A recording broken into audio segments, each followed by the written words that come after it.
시작합니다.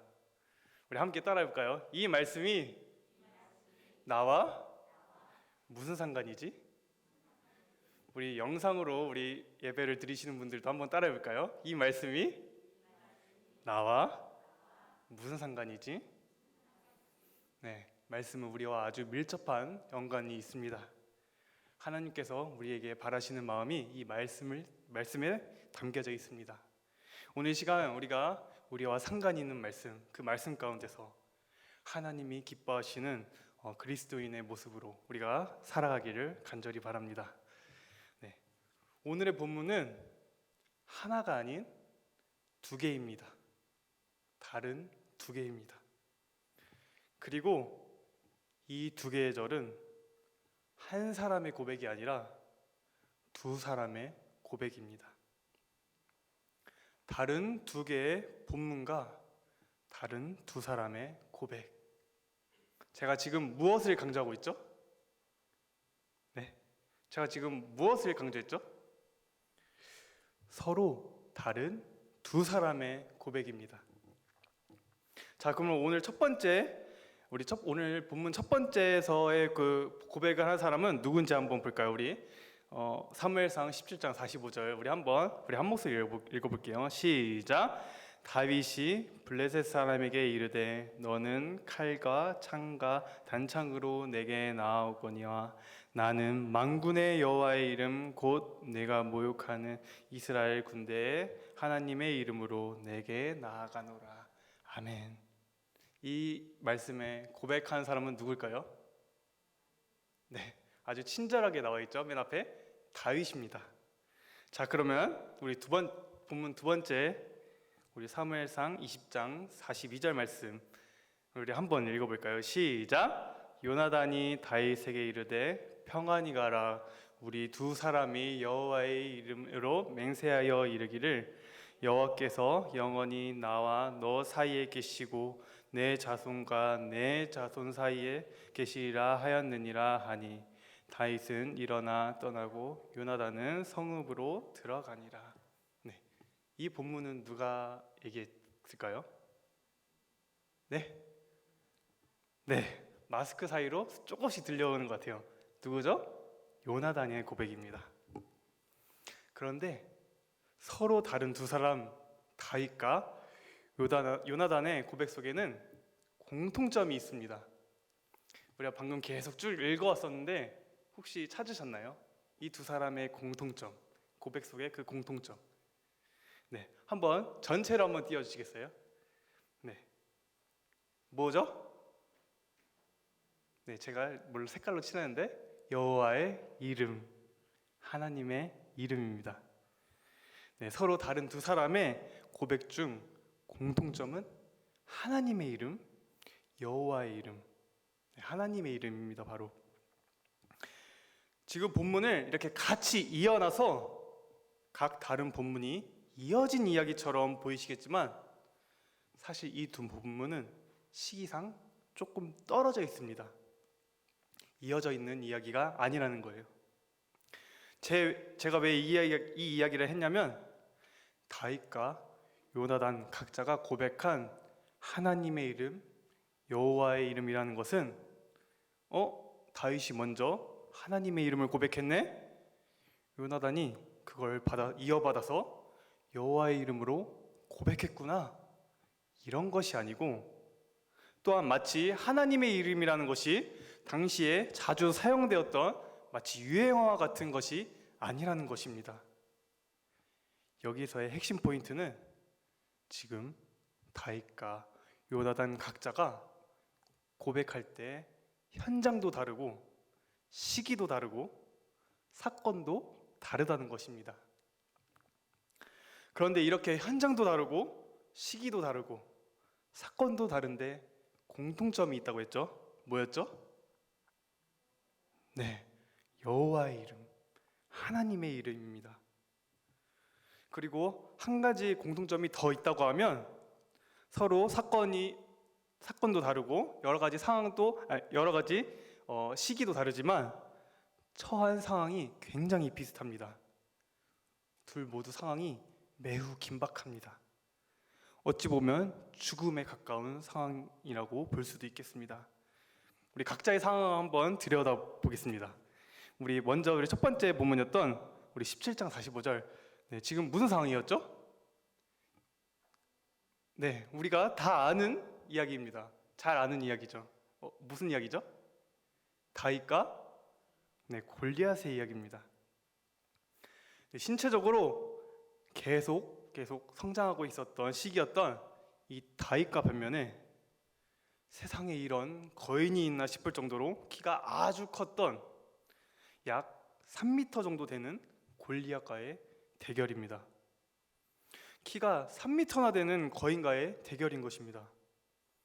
그런데 실제로 키로 압도하는 힘 같은 게 있더라고요. 저보다 1살 많은 친척형이 있는데 어렸을 때는 그 형이랑 항상 친하게 지내고 장난도 많이 쳤습니다. 그때는 저보다 키가 조금 컸거든요. 그런데 중학교, 고등학교를 들어서면서부터 저도 키가 조금씩 크긴 크는데 그 형은 키가 너무 커버린 거예요. 제가 키가 지금 175인데 그 형은 190까지 커버린 거예요. 분명 어렸을 때부터는 장난도 치고 친하게 지냈는데 물론 지금도 친하게 지내기도 하지만 가끔 키가 190인 이 형이랑 같이 있다 보면 그 키 때문에 가끔 무서워 보일 때가 있습니다. 키가 압도하는 힘이 있다는 거죠. 우리 뒤에 우리 석훈 형제가 있죠. 석훈 형제 굉장히 키가 엄청 커요. 근데 뭐 이렇게 말하는 거나 이렇게 보면 되게 둥글둥글하고 그런데 가끔씩 석훈 형제 옆에 있으면 무서울 때가 있어요. 가끔씩. 네, 키로 압도하는 힘이 있다는 거죠. 게다가 골리앗은 위로만 큰 것이 아닙니다. 옆으로도 컸습니다. 근육으로요. 우리 조사해 보니까 우리 골리앗이 썼던 투구의 무게가 약 56kg이라고 합니다. 우리 강무사님 혹시 보통 우리 군인들이 매는 군장 무게가 몇 킬로 정도 되죠? 네, 35kg. 그러면 지금 골리앗은 군장, 우리 군인들이 매는 가방에 2개를 머리다가 이고 있는 것입니다. 그만큼 골리앗은 키로 압도하는 힘을 소유하고 있는 사람이면서 그 무거운 갑옷을 착용할 수 있을 만큼의 힘을 소유하고 있으면서 당대의 최고의 무기로 중무장한 사람이라고 할 수 있습니다. 그런 골리앗 앞에 다윗이 섰습니다. 누가 봐도 이 대결의 승패는 짐작이 됩니다. 지금 다윗의 상황은 아주 긴박하면서 죽음과 멀리 떨어져 있는 것이 않습니다. 우리 사무엘상 20장에 우리 요나단의 상황을 한번 볼까요? 요나단이 지금 이 고백을 할 적에는 어떤 카페같이 아주 안락하고 편안한 곳에서 다윗과 담소를 나누거나 이렇게 대화를 나누는 것이 아닙니다. 모두가 아시다시피 사울 왕이 다윗을 무척 싫어했습니다. 이제 미워하다 싫어하다 못해 다윗을 죽이려고까지 합니다. 사무엘상 20장 42절은 그런 위험한 상황에 놓인 다윗을 도망칠 수 있도록 사울 왕의 아들인 요나단이 도와주는 장면입니다. 다윗을 도와줍니다. 사울 왕의 아들인 요나단이 말이죠. 얼마나 긴박합니까? 이 상황 동안 죽음과 멀리 떨어져 있는 것 같지 않습니다. 이렇게 다른 사건이고 다른 현장이지만 긴박하고 죽음과 가까운 상황 속에서 기가 막히게 같은 말을 합니다. 뭐였죠? 네, 계속 강조하고 있죠? 여호와의 이름, 하나님의 이름입니다. 우리 보통 위험한 순간에 외치는 말이 뭐가 있죠? 엄마야! 하지 않습니까? 우리 아이들이 울기 시작하면 외치는 말 또 뭐가 있죠? 엄마! 우리 오랫동안 신앙생활 하신 분들 보통 놀랄 때 먼저 이렇게 뭐라고 말하죠? 주여! 네, 맞습니다. 아버지! 네. 네, 이렇게 갑작스러운 상황에서 툭 하고 나오는 말이 있습니다. 보통 이름을 말하죠. 왜 이름을 말할까요? 왜 이름을 말하죠? 항상 내가 중요하게 생각하고 있고 믿음직하다고 생각하고 있었기 때문입니다. 자, 그러면 다윗과 요나단이 아주 긴박한 상황 속에서 하나님의 이름을 외쳤습니다. 그러면 이건 무슨 뜻이죠? 다윗과 요나단 둘 모두 하나님을 아주 중요하게 생각하고 있었고 믿음직하고 신뢰하고 있었다는 뜻입니다. 그런데 왜 그들한테 그 이름, 하나님의 이름이 왜 그렇게 중요했을까요? 네, 그 이유를 말씀드리겠습니다. 우리 보통 사람들은 우리 모르는 사람에게 당신은 누구십니까? 라고 질문했을 때 보통 뭐라고 대답하죠? 뭐부터 얘기하죠? 네? 당신은 누구십니까? 모르는 사람에게 물어보면 그 뭐라고 먼저 대답을 하죠? 네, 보통 이름부터 대답합니다. 당신은 누구냐라고 했을 때 제 발 사이즈는 몇이고 제 집 주소는 뭐라고 얘기하지 않습니다. 네, 그것은 무엇이냐면 이름은 곧 그 사람의 정체성을 담고 있기 때문입니다. 다윗과 요나단 각자가 하나님의 이름을 외친 것은 그동안 자신들이 하나님을 어떻게 생각하고 있는지를 보여줍니다. 오늘 그 대상의 정체성을 나타내는 그 이름, 바로 하나님의 이름의 특징에 대해서 두 가지로 함께 나눠보고자 합니다. 우리 첫 번째로 우리 하나님의 이름의 우리 첫 번째 특징은 우리 함께 따라해볼까요? 하나됨. 우리 다시 한번 하나됨. 네, 하나님의 이름의 특징 첫 번째로는 하나되는 성격을 갖고 있습니다. 보통 성경에서 가장 좋은 우정의 케이스를 우리 다윗과 요나단으로 우리 많이 얘기합니다. 어떻게 둘이 이렇게 하나가 될 수 있었을까요? 어떻게 이렇게 둘이 하나가 될 수 있었을까요? 말씀에서는 이 둘 사이를 이렇게 묘사합니다. 우리 사무엘상 18장 1절을 보시면 다윗이 사울에게 말하기를 마침에 요나단의 마음이 다윗의 마음과 하나가 되어 요나단이 그를 자기 생명같이 사랑하니라. 네, 정말 아름답습니다. 그런데 사실 이 아름다운 우정에는 둘 사이를 가르는 벽이 있었습니다. 우리 흔히 서로 섞이지 않는 것을 묘사할 때 야, 너네는 참 이것 같다라고 얘기하는데 우리 뭐라고 하죠? 이것을? 네? 네, 맞습니다. 물과 기름이라고 말합니다. 물과 기름이 섞이지 않는 이유는 물과 기름의 성질이 다르기 때문입니다. 질적인 차이로 인해서 둘은 함께 할 수 없게 됩니다. 그런데 사람을 질적인 차이로 나눠서는 안 되겠지만 안타깝게도 사람을 질적인 차이로 나눈 것이 있었죠? 바로 계급이었습니다. 요나단은 왕자였고 다윗은 당시에도 가장 천하게 취급되었던 목동일을 하고 있었던 평민이었습니다.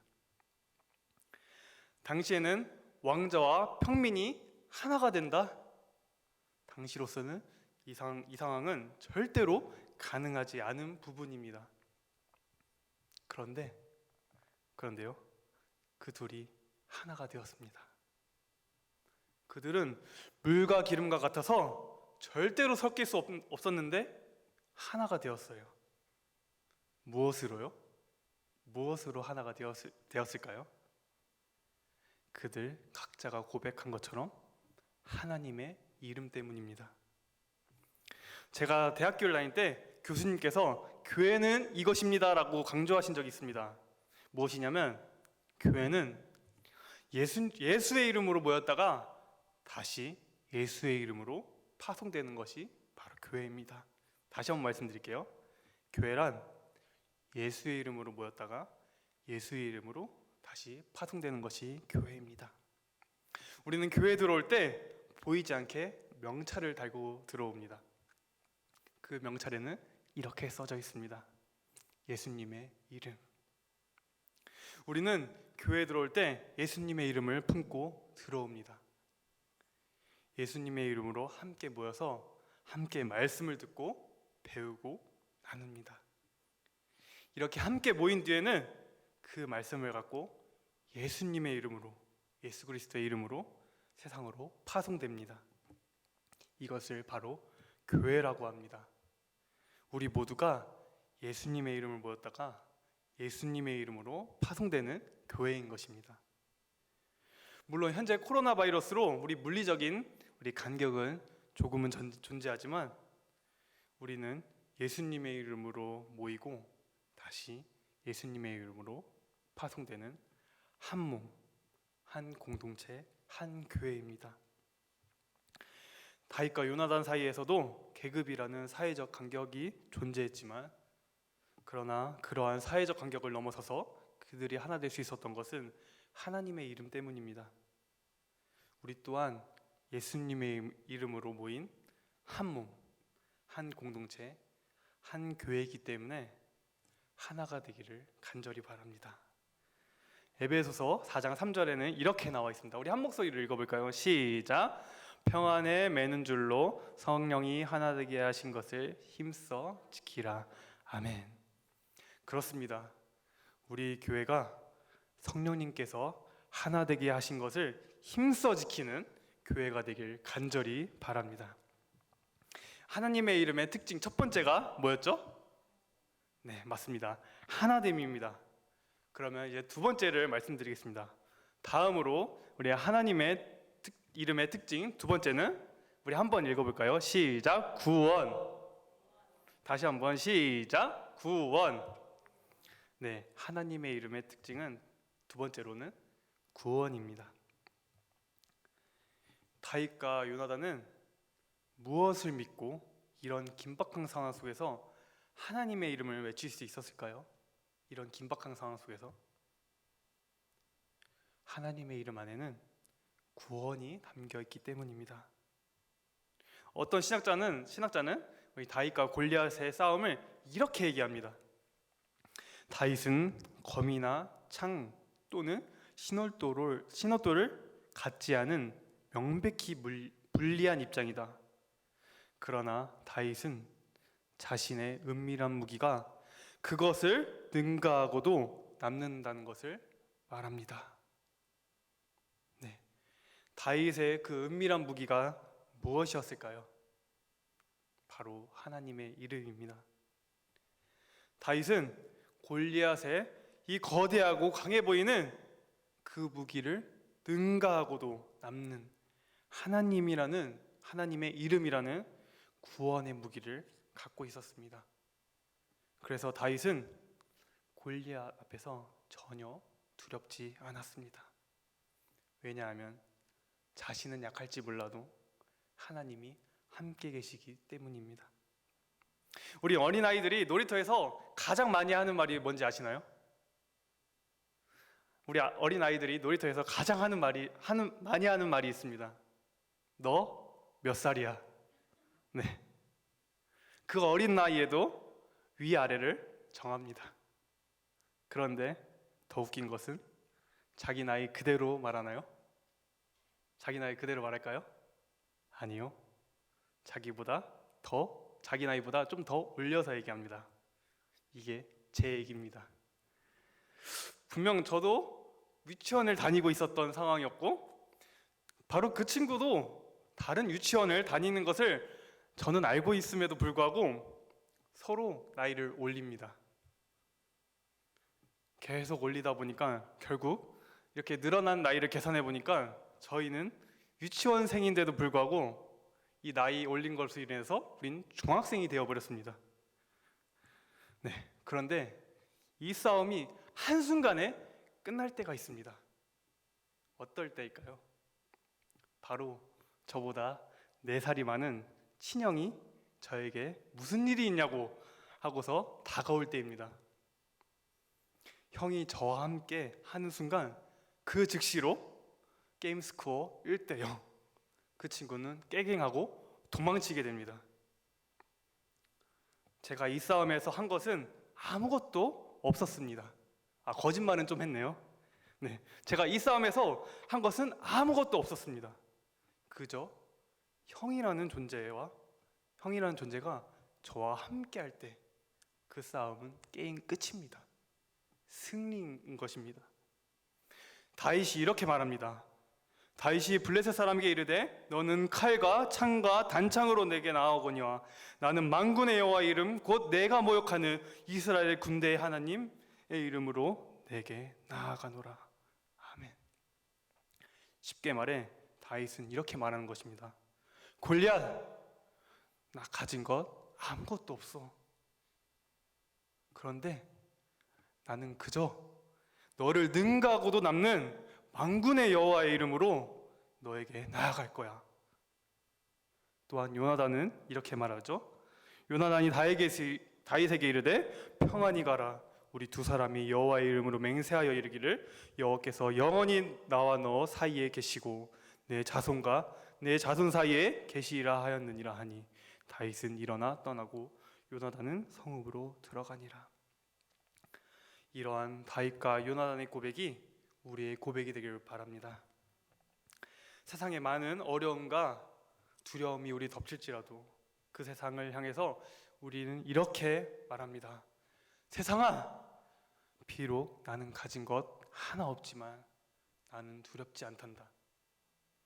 왜냐하면 나에게는 구원의 하나님이 나와 함께 계시기 때문에, 구원의 하나님이 지금도 나를 지키시고 보호하시기 때문에 나는 결코 너를 두려워하지 않단다. 하나님의 이름 안에는 구원이 담겨 있습니다. 믿으십니까? 네. 하나님의 이름 안에는 우리를 하나 되게 하는 것과 구원한다는 의미를 품고 있습니다. 그 적용점을 다윗의 고백에서 좀 더 찾아보고자 합니다.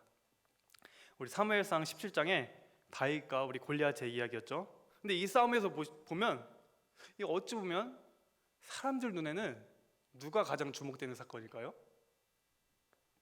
이 싸움에서 가장 주목되는 사건은 누가 가장 주목되냐면 다윗이 가장 주목되는 사건 같습니다.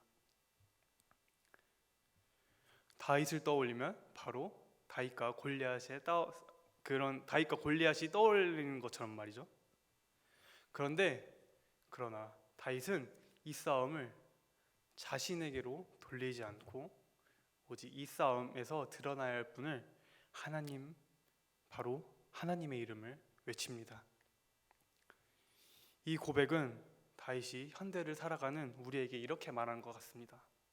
현대를 살아가는 그리스도인 여러분, 저는 저렇게 키가 크고 힘도 센 골리앗과 싸우는데 저는 이 모든 싸움의 과정과 결과를 저에게로 돌리지 않겠습니다.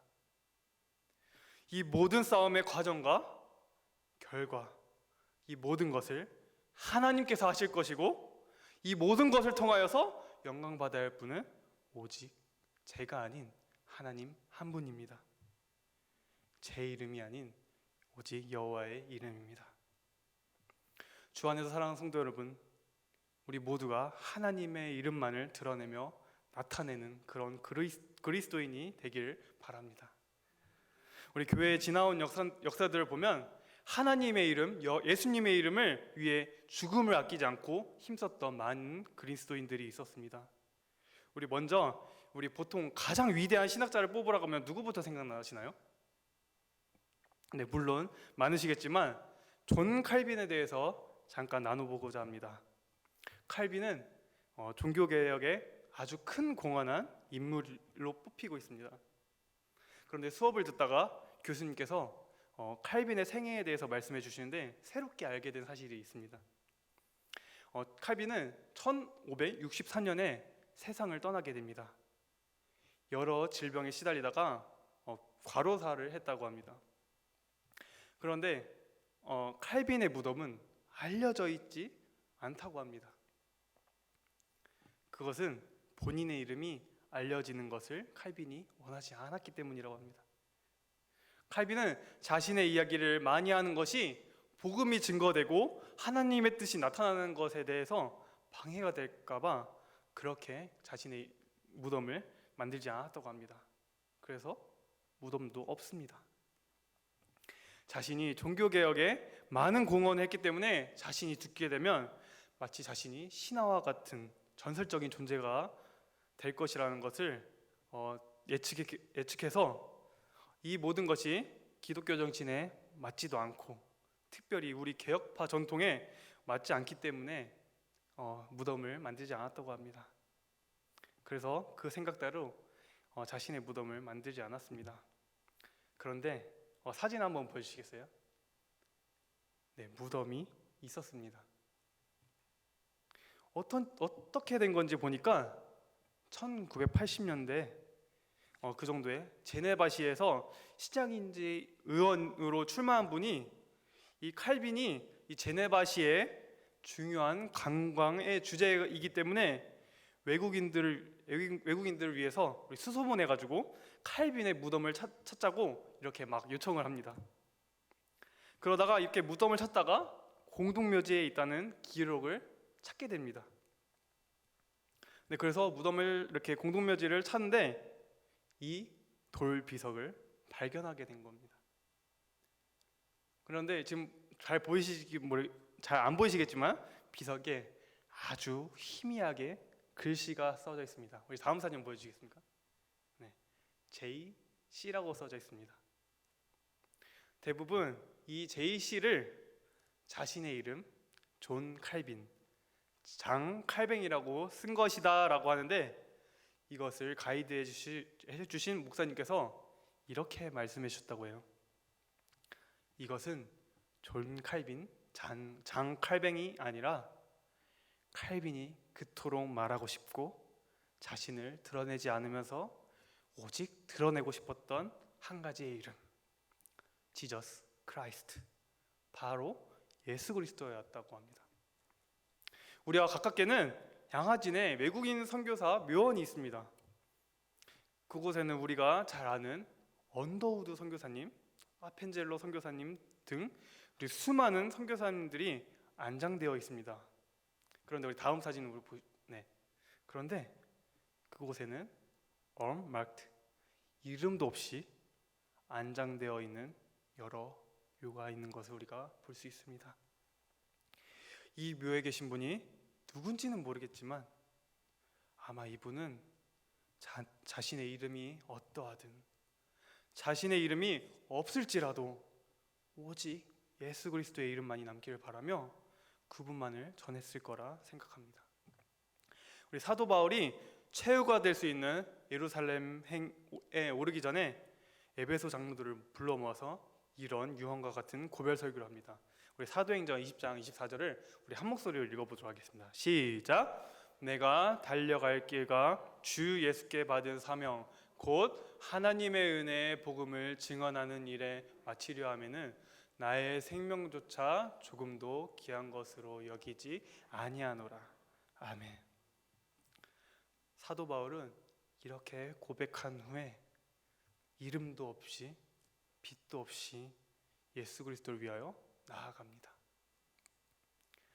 얼마 전에 우리 교회에 장례가 있어서 장례식에 다녀온 후에 이런 생각이 들었습니다. 내가 죽으면 어떤 사람으로 기억될까? 내가 죽는다면 나와 함께했던 우리 가족들, 제가 가르쳤던 우리 아이들, 또 함께 우리 교회 생활했던 우리 모든 우리 지체들, 나를 어떤 사람으로 기억해줄까? 나를 좋은 사람으로 기억할까? 그런데 오늘 말씀을 묵상하면서 그리고 예수 그리스도의 이름을 나타내기 위해서 힘썼던 많은 그리스도인들을 통하여서 이런 제 생각과 고민이 잘못된 생각이라는 것을 깨닫게 되었습니다.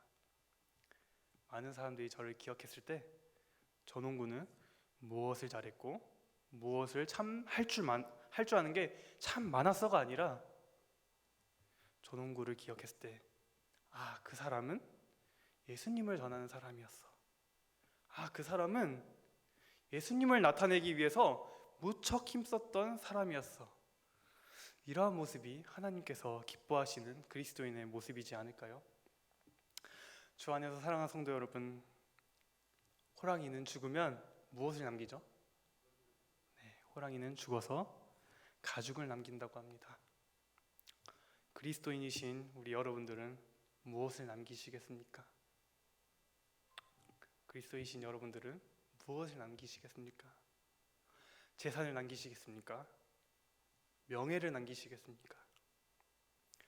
호랑이는 죽으면 가죽을 남기지만 그리스도인은 죽으면 예수의 이름을 남겨야 합니다. 우리 마지막으로 고린도전서 15장 10절 말씀을 함께 읽어보도록 하겠습니다. 시작. 그러나 내가 나 된 것은 하나님의 은혜로 된 것이니 내게 주신 그의 은혜가 헛되지 아니하여 내가 모든 사도보다 더 많이 수고하였으나 내가 한 것이 아니요 오직 나와 함께 하신 하나님의 은혜로라. 아멘. 우리의 삶을 통하여 나타나야 할 분 오직 예수 그리스도의 이름, 우리를 하나 되게 하고 우리를 구원한 그 이름, 오직 예수의 이름만이 남는 그리스도인 우리 모두가 되길 간절히 바라겠습니다. 기도하겠습니다. 하나님 참으로 감사드립니다. 내가 나 된 것은 다 하나님의 은혜입니다. 그 은혜 아니면 우리는 도저히 살아갈 수 없습니다. 주님의 사랑 안에, 주님의 그 은혜 앞에 우리가 한 것은 단 한 가지도 없습니다. 오직 다 주님의 은혜입니다. 그 은혜와 사랑 참으로 감사드립니다. 이 모든 은혜와 사랑을 기억함으로 우리의 삶이 오직 주님만을 드러내는 삶 살게 하여 주시옵소서. 우리의 삶이 주인이신 주님으로 오직 주님만을 바라보게 하여 주시고 주님을 더욱 사랑하며 주님만을 더욱 나타나게 하여 주시옵소서. 삶 속에서 말씀의 깊이가 더해지게 하여 주시고 우리가 걷는 모든 길이 주의 흔적을 드러내는 우리 모두가 되게 하여 주시옵소서. 우리 이 시기가 우리가 더욱 주님 붙들어야 하는 시기인 줄 믿습니다. 우리가 이 시간 함께 기도할 때 우리의 간절함을 주님 앞에 올려드리오니 우리의 기도를 주님 귀 기울여 주시옵소서. 우리의 작은 신음에도 응답하시는 주님임을 믿습니다. 예수 그리스도의 이름으로 기도합니다. 아멘.